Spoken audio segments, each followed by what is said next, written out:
Speculation is emerging about a possible massive lawsuit against Facebook because Facebook had I believe this woman's a contractor.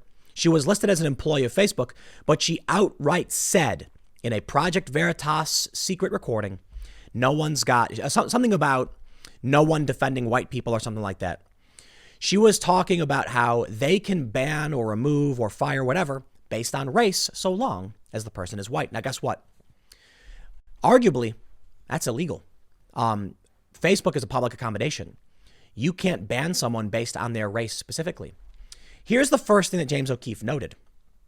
Senior Human Resources business partner at Facebook, Leslie Brown, quoted in today's release saying that no one has the white man's back anymore, has changed her LinkedIn profile to remove her association to Facebook. And we can see in this clip, it listed Facebook, and then a day later, US Tech Solutions. Well, James O'Keefe says senior HR business partner Leslie Brown has been fired after Project Veritas released a video with her saying that she believed they weren't getting the backs of white men, or that no one was. Facebook says comments made are not consistent with our policies, reviewing training and oversight. This is huge. This woman on camera and the many employees may have opened up Facebook to antitrust activities, to major lawsuits, seriously massive lawsuits. Think about it. There are organizations that aren't allowed to advertise based on certain political positions. Facebook would argue there's no political bias. Now we have even more proof there is. Now, of course, earlier I said that I don't think anything will come of this because James O'Keefe, with the joke I made is that he keeps walking in with a very fine tuxedo top hat with a silver platter, wearing white gloves, and he pulls the top off the platter, and there's more and more evidence that Facebook is playing dirty games, that Twitter, that YouTube, that all these companies are playing dirty, and nothing changes. So why should I expect anything else to happen? They fired somebody. Okay, now what? They'll claim, oh, it was her speaking for herself, and once we found out how evil she was, we got rid of her.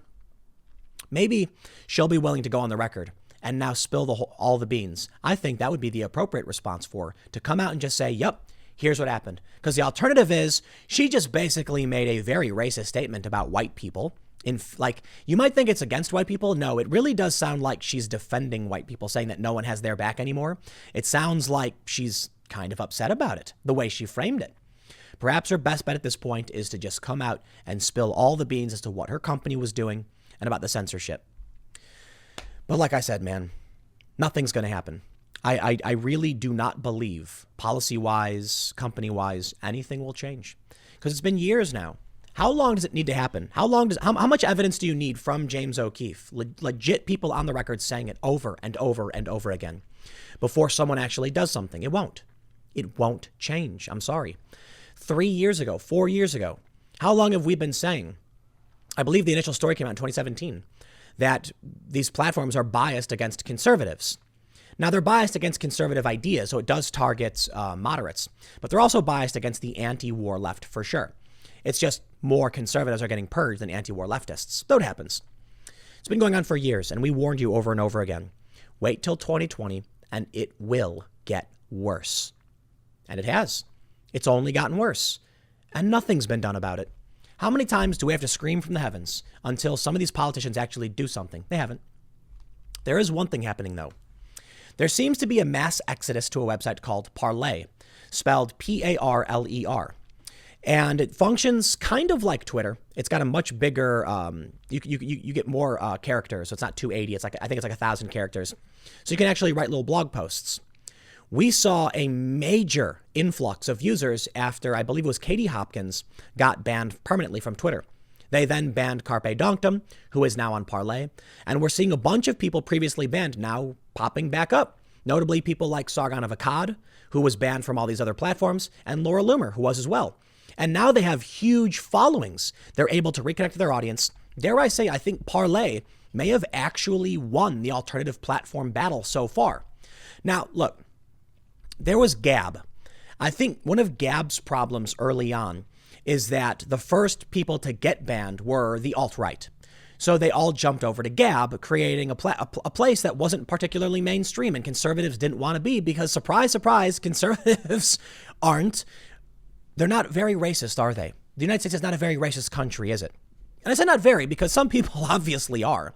Notably, a lot, and also it's fair to point out, a lot of people on the left are very racist. But I'll tell you what, we're seeing this action. But I've got bad news for all of you on Parlay. Like clockwork, the machine churns. This is the same thing that's happened over and over again for every single alternative platform.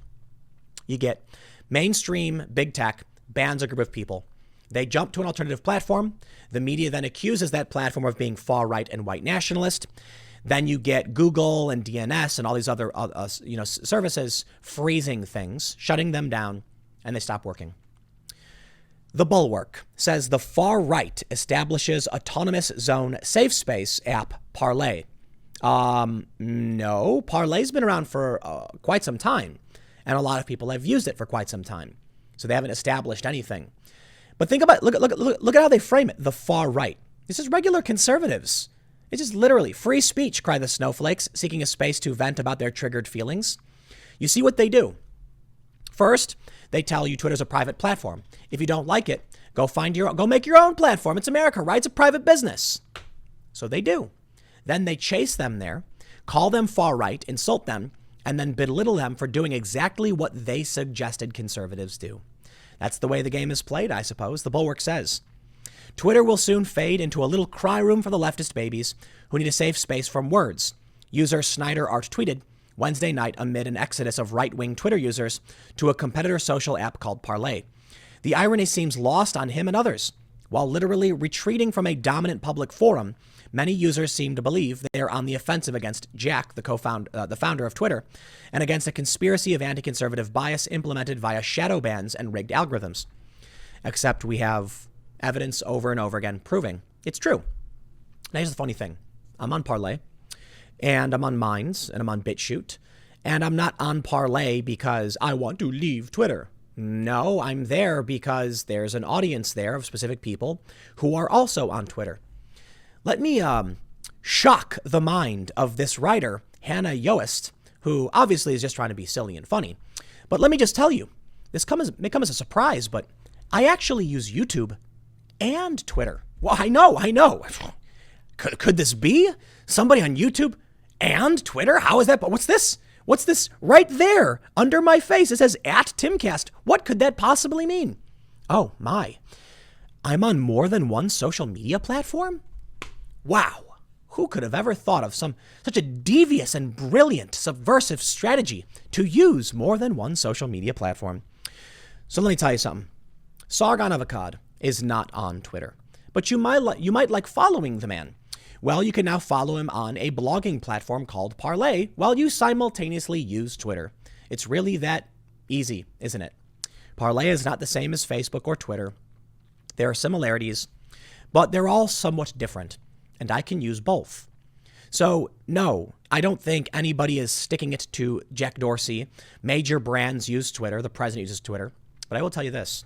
If Donald Trump right now was smart, if his campaign was smart, they would get Donald Trump to go on Parlay right now. They won't do it. They won't do it. Now, maybe there's something they know I don't, and I think that's fair to point out.